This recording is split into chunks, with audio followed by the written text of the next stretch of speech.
The question about starting quarterback, I'll address up front. We are going to start this week with Jonathan Wallace for his first start of the year. And, again, we thought that after going back and looking at the film and really reviewing it, that he really played well. And so that's the decision that we've made. And so we're going to forge ahead with that.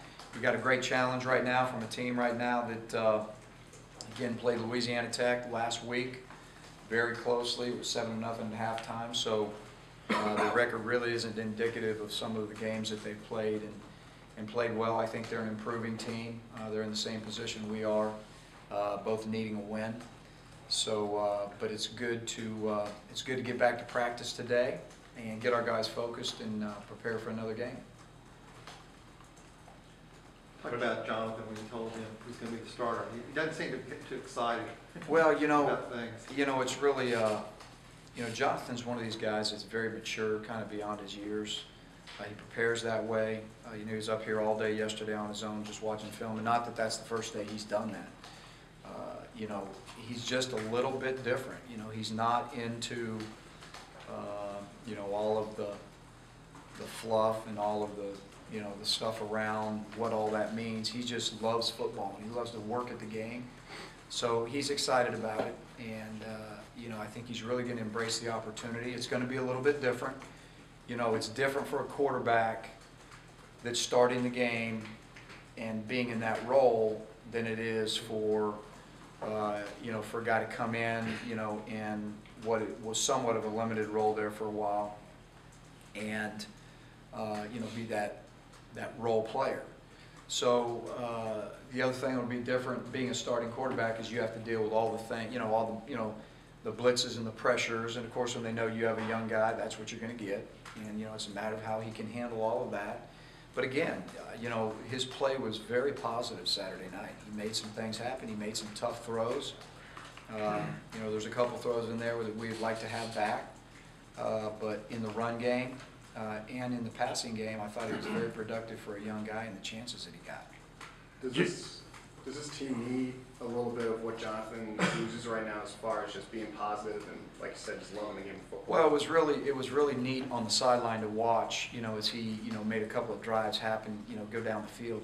It sparked some, energy and some passion into, our bench. On both sides of the ball. And, one of the things that our team does have for Jonathan is a very high level of respect for the way he prepares and the way he goes about his business.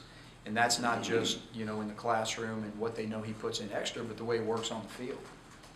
And so he's had significant improvement. Again, this will be a little different for him because, the playbook will expand some and, not that he hasn't been in the meetings and hearing it and seeing it, but now it's his opportunity to be the starter and, have to execute all of those things. So, again, a little different dynamic, but I thought that he really handled what we gave him to do in the game Saturday night very well.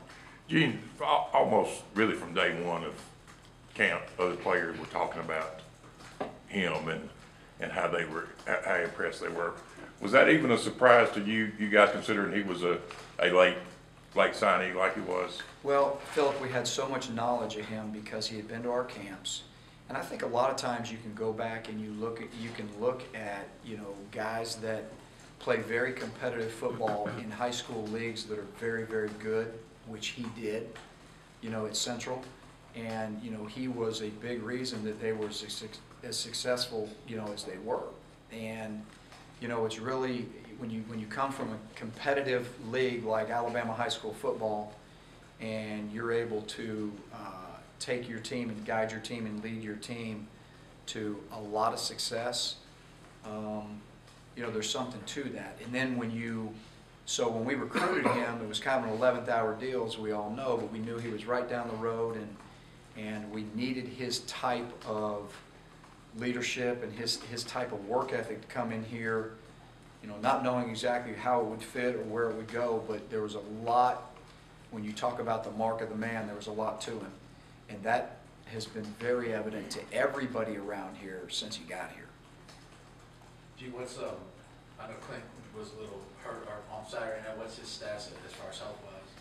Well, we don't know exactly yet. You know, I mean, obviously, I just met with him earlier this morning, and you know, he's got an ankle, and he's.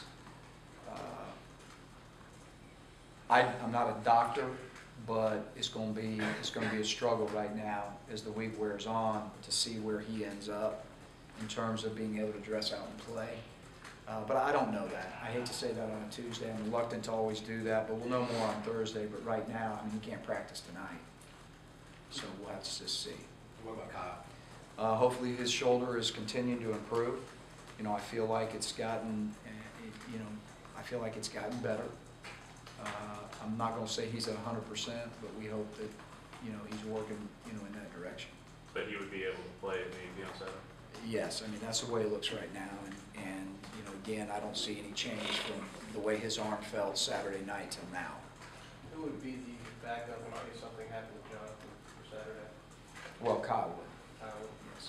Could you talk a little bit about why you viewed this as the right time to kind of insert him in that starting role? Well, I think that a lot of it is really just going back and reviewing, you know, how he played Saturday. I think that was big. It was the first amount. It was the first time that he got, you know, an opportunity to do more than, you know, the initial role that we had played for him and some of the wildcat type stuff with a couple of throws off of that. You know, we threw him in, and again, he's in every meeting, he's at every practice, and he works them. And you know, when you watch him execute the game with more than his role, you know, as the game, you know, as we put him in there, we just felt like he did very well. And you know, it's I think he merited a chance to give him a starting nine. Gene, who will Were you be, guys surprised at all at how well he did in that expanded role in the game set? You know, I hate to use the word surprise because that makes you think that I didn't think he could do it. I thought he was extremely poised under pressure. I thought he made some throws under pressure that were really, really good. I thought that just handling some of the calls out there that he's definitely had reps at, but not near as many reps as a starter would. I thought it was very impressive. And but what's more impressive about him is, and again, we'll see more when now that he knows he's the starter. But he doesn't, you know, he doesn't get rattled. He doesn't, you know, he's just a very poised young man. You know, beyond his years in terms of what we've seen up to this point. Gene, obviously with two kind of gippy guys behind him, I guess, who was kind of the emergency guy? Who's next in line?